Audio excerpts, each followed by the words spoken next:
मैं एक जवान शादीशुदा महिला हूँ। मेरी उम्र करीब 20 साल है और मेरी करीब 1 साल पहले ही शादी हुई है।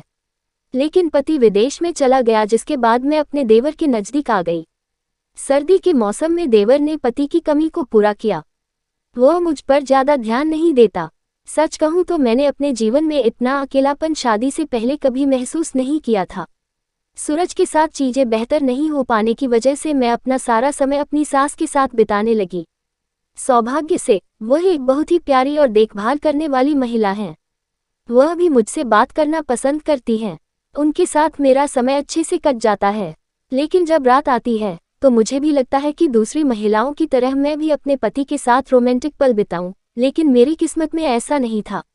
हमारी शादी को 2 साल ही हुआ है। ऐसे में हम कुछ ही बार इंटीमेट हुए हैं, वो भी उसके मूड के हिसाब से। मेरी ज़रूरतों और चाहतों की उसने कभी परवाह नहीं की थी। मैं 35 साल की हूँ। मेरे 15 साल छोटे लड़के से संबंध है, क्योंकि मेरे पति मेरी ज़रूरतों को नहीं समझते। मैं अपनी शादी में बहुत ही कमज़ोर महसूस कर ही रही थी कि इस बीच विशाल का छोटा भाई रिंकू अमेरिका से अपनी नौकरी छोड़कर भारत वापस आ गया। मैं उससे पहली बार मिल रही थी। मैंने उसे शादी में नहीं देखा था। ऐसा इसलिए क्योंकि उसे उस समय वापस आने के लिए वीज़ा नहीं मिला था। ऐसे में जब वह वापस आया तो मैं उसे देखकर पूरी तरह दंग रह गई। ऐसा इसलिए क्योंकि रिंकू देखने में बहुत ही हैंडसम है। उसके पास न केवल अच्छी खासी हाइट है, बल्कि उसकी आवाज़ भी अच्छी थी।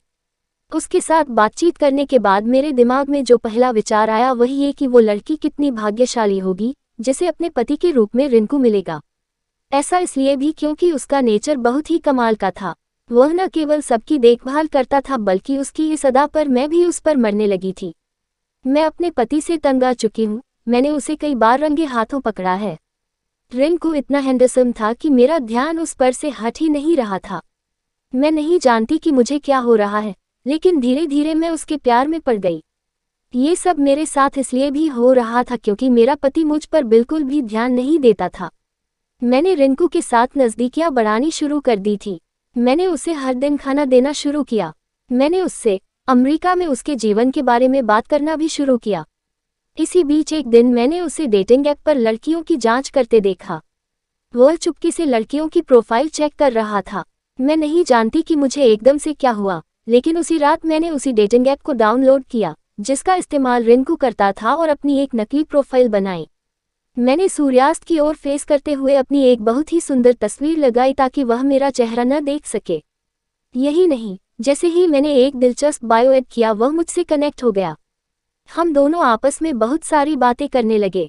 वह मुझ पर ज़्यादा ध्यान नहीं देता। सच कहूँ तो मैंने अपने जीवन में इतना अकेलापन शादी से पहले कभी महसूस नहीं किया था।